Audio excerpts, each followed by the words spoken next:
Hello नमस्कार, मैं सुनील कुमार दादीज। ई शाला पे आपका हार्दिक स्वागत है।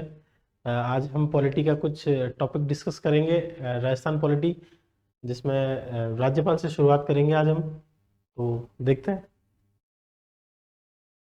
राज्य सरकार, अ, जैसे संघ सरकार होती है वैसे राज्य सरकार होती है। संघ सरकार केंद्र में होती है, राज्य सरकार राज्य में होती है। ये भाग 6। अपन पॉलिटी जब शुरुआत करते हैं तो 22 भाग आते हैं। 22 भाग होते हैं पॉलिटी के अंदर। उसमें से भाग 6 के अंदर राज्य सरकार है। इसमें आर्टिकल 152 से 237 तक पूरा राज्य सरकार का वर्णन किया गया है।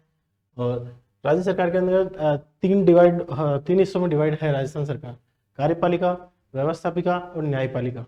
कार्यपालिका के अंदर आर्टिकल 153 से 167 तक है। व्यवस्थापिका में 168 से 212 तक है। और न्यायपालिका में 214 से 237 तक है। कार्यपालिका में आपको पता है मुख्यमंत्री आते हैं, मंत्री, देन मंत्रिपरिषद आता है, देन महाधिवक्ता, देन राज्यपाल। व्यवस्थापिका के 3 भाग हैं। एक है राज्यपाल, दूसरा है विधानसभा, और ये है विधान परिषद। विधान परिषद, जैसे कि आपको पता है विधान परिषद अपने राजस्थान में है नहीं। ये सिर्फ 6 राज्यों में है। विधान परिषद पूरे भारत में सिर्फ 6 ही राज्यों में है। अपने यहाँ विधान परिषद अभी लागू नहीं हुई है, लेकिन जल्द ही लागू होने वाली है। अपने सिर्फ विधानसभा है। और तीसरा आता है न्यायपालिका। ये आर्टिकल अपन देख लिया 214 से 237। अच्छा, अपन राज्यपाल पढ़ते हैं पहले। राज्यपाल ये कार्यकारी प्रमुख होता है। ये इसको संवैधानिक प्रमुख कह सकते हैं अपन। संवैधानिक प्रमुख, जो संविधान में जो प्रमुख होता है, जो संविधान में बताया गया है। राज्यपाल का वर्णन संविधान में लिखा गया है, इसलिए कहे इसको कहता है संवैधानिक प्रमुख। अच्छा, इसमें देखना आप, संवैधानिक प्रमुख तो होता है अपने राज्यपाल, और वास्तविक प्रमुख होता है मुख्यमंत्री। ये एग्जाम में ऐसे ही क्वेश्चन बनते हैं। कथन में दे देते हैं वास्तविक प्रमुख कौन नहीं है, और उसमें ये डाल देते हैं ऑप्शन, तो अपन कई बार गलत कर देते हैं। तो वास्तविक प्रमुख तो होता है मुख्यमंत्री, और कार्यकारी या संवैधानिक प्रमुख होता है राज्यपाल। और पूछ ले प्रशासनिक प्रमुख कौन होता है, तो प्रशासनिक प्रमुख होता है मुख्य सचिव। ये मोस्ट इंपोर्टेंट है, ये तीनों, ये स्टार लगा लेना आप। ये कंफ्यूजन होने वाले हैं, तीनों तीनों वर्ड कंफ्यूजन के हैं, ये तीनों याद रखना आप।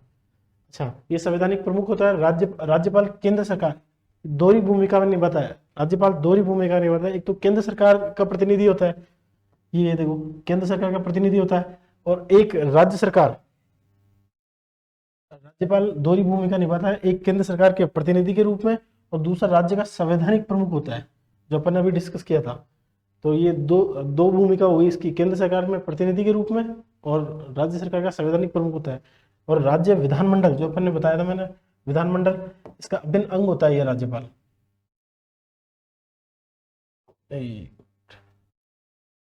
अच्छा, इसमें राज्यपाल अपन पढ़ते हैं तो नॉर्मली अपन ने राज्यपाल पढ़ा है तो सीधा सीधा पढ़ लेते हैं, लेकिन राज्यपाल पद के लिए कई आयोग बनाए गए हैं, जो ऑनलाइन कम देखने के लिए मिलता है। कई लोग, टीचर लोग कम बताते हैं इस चीज को।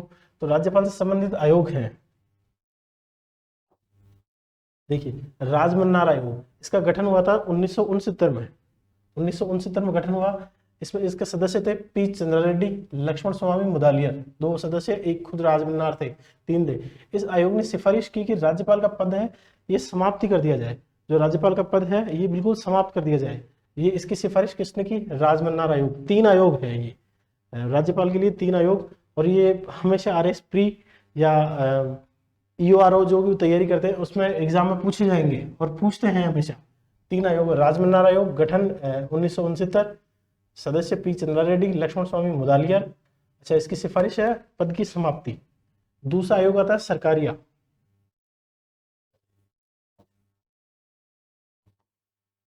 दूसरा आयोग होता है सरकारी आयोग। इसका गठन हुआ था 1983 के अंदर।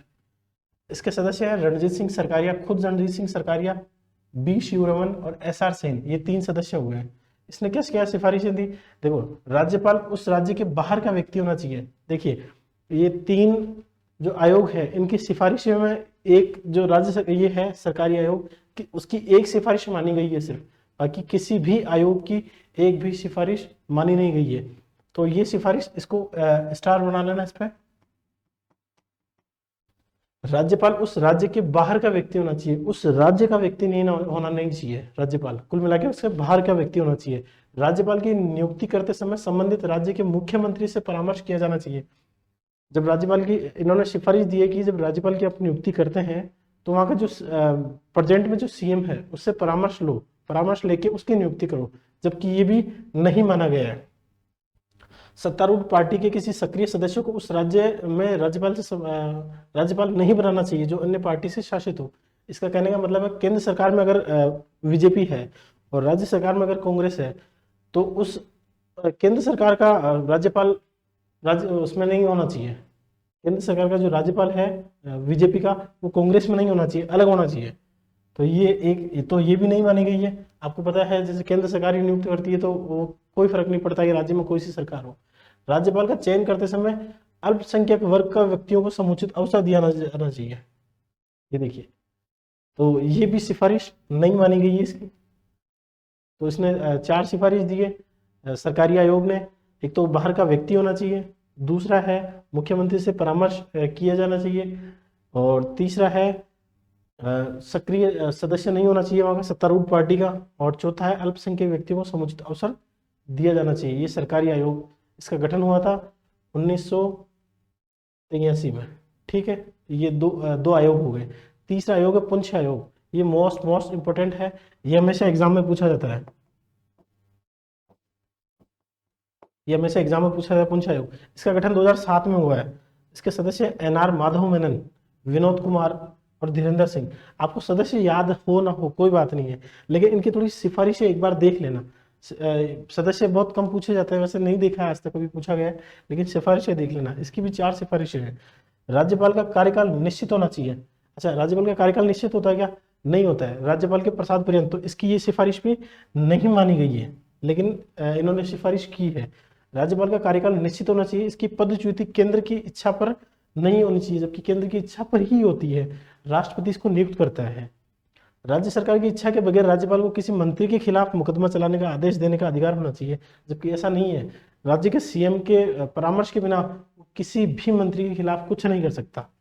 राज्यपाल को विश्वविद्यालय का कुलाधिपति नहीं होना चाहिए, नहीं बनाना चाहिए, जबकि राज्य के कुलाधिपति होते हैं राज्यपाल। अच्छा, एक चीज नोटिस करना,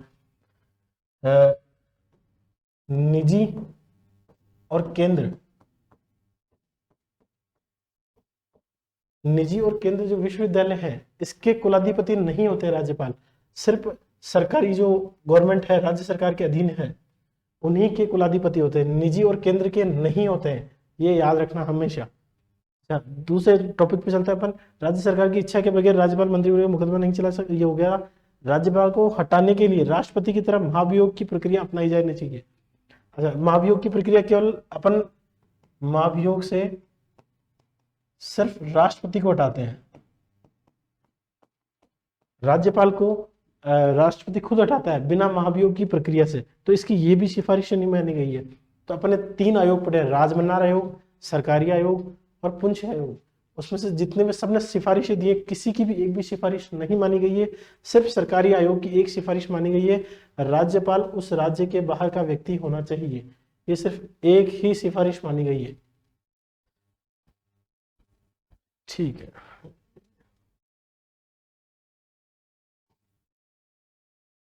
चलिए अब चलते हैं आगे।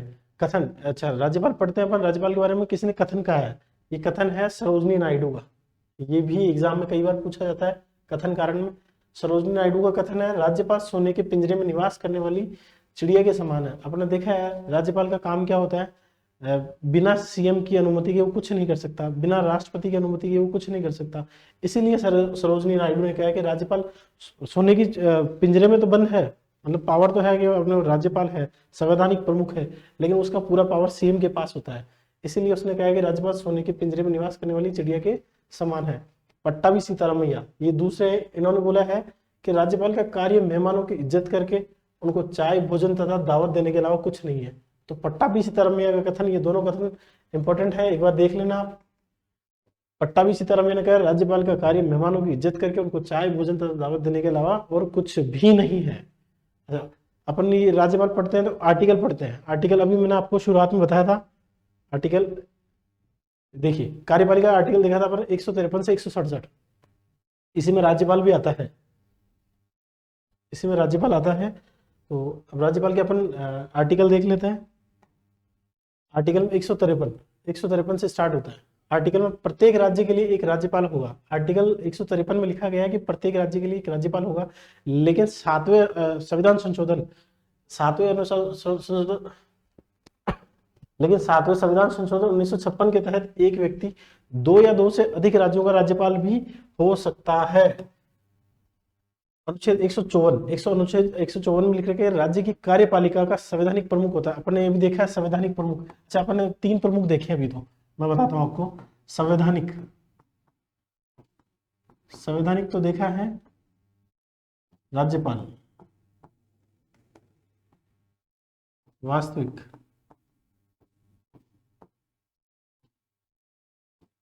ये होता है सीएम, और प्रशासनिक,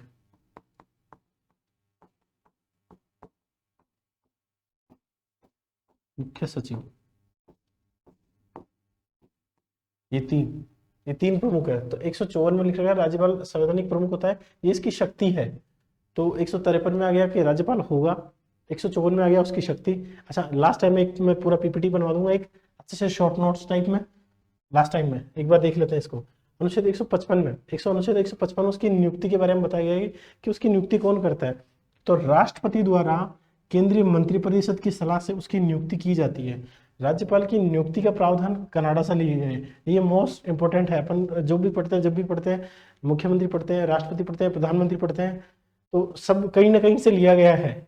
जब संविधान अपन शुरुआत करते हैं तब बताते हैं वो चीजें। तो राज्यपाल की जो नियुक्ति है उसका प्रावधान कनाडा से लिया गया है।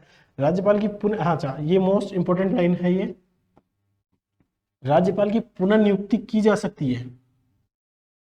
राज्यपाल की पुनर्नियुक्ति, जैसे एक बार राज्यपाल एक राज्य का राज्यपाल बन गया, अगर उसको वापस उसी राज्य का राज्यपाल बनाना चाहे तो बना सकते हैं, उसकी पुनर्नियुक्ति की जा सकती है। ठीक है। अनुच्छेद 156(1), अच्छा अनुच्छेद 156(1) में क्या लिखा गया, उसमें लिखा गया कि कार्यकाल और वेतन। तो उसका कार्यकाल वैसे तो 5 वर्ष का होता है, राज्यपाल का कार्यकाल वैसे तो 5 वर्ष का होता है, लेकिन राष्ट्रपति के प्रसाद पर्यंत वह पद धारण करता है। राष्ट्रपति के प्रसाद पर्यंत वो कभी भी उसको हटा सकता है, राष्ट्रपति के प्रसाद पर्यंत धारण करता है।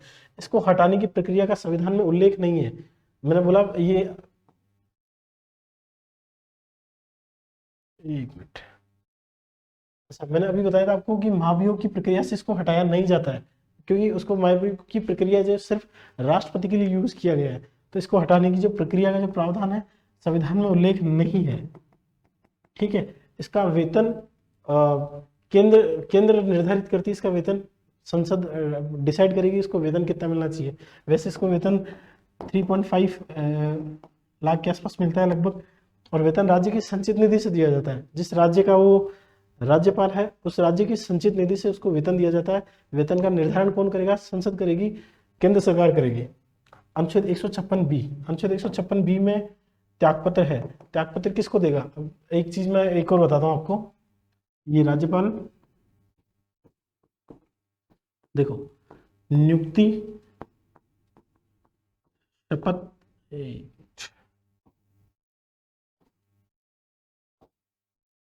नियुक्ति और त्यागपत्र, ये दोनों तो है राष्ट्रपति। नियुक्ति कौन करेगा, राष्ट्रपति, और त्यागपत्र किसको देगा, राष्ट्रपति। लेकिन अगर शपथ आ जाए, शपथ कौन दिलाएगा, तो हाईकोर्ट का मुख्य न्यायाधीश, हाईकोर्ट का मुख्य न्यायाधीश। ठीक है। तो अनुच्छेद 156(1) में लिख रखा है कि वेतन इसका संचित निधि से दिए। अनुच्छेद 156(b) में त्यागपत्र राष्ट्रपति को देता है। त्यागपत्र राज्यपाल का जो पद है रिक्त होने पर उच्च न्यायालय का जो मुख्य न्यायाधीश है, मोस्ट इंपोर्टेंट लाइन है ये, राज्यपाल का पद जब रिक्त हो जाता है तो उसकी जगह उसका काम कौन संभालता है, कि राज्य का मुख्य न्यायाधीश, और राज्य का मुख्य न्यायाधीश ही इसको शपथ दिलवाता है, और जब ये नहीं होता है तो इसका कार्यभार भी यही संभालता है।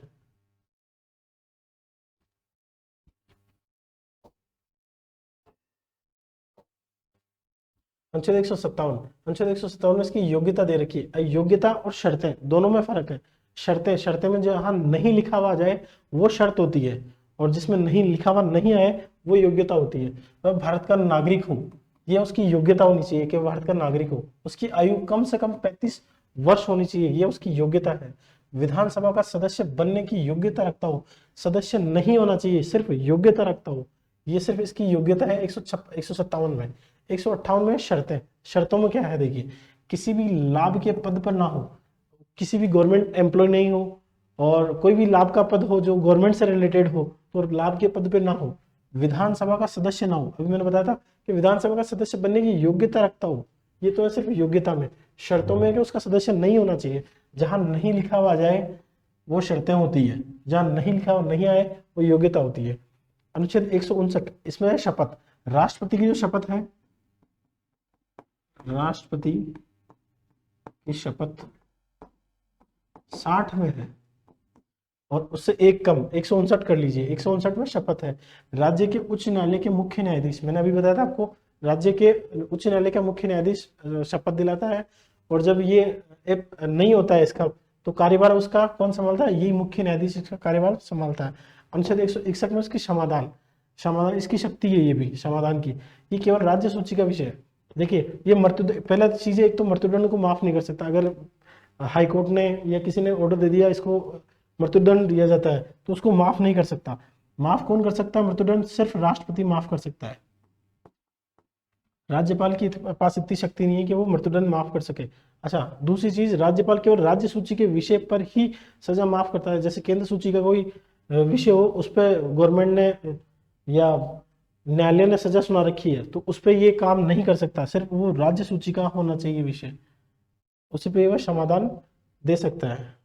और वैसे क्लास काफ़ी बाकी है, शायद पीपीटी इतनी थी। नेक्स्ट टाइम मिलते हैं। गुड लक दोस्तों, बाय।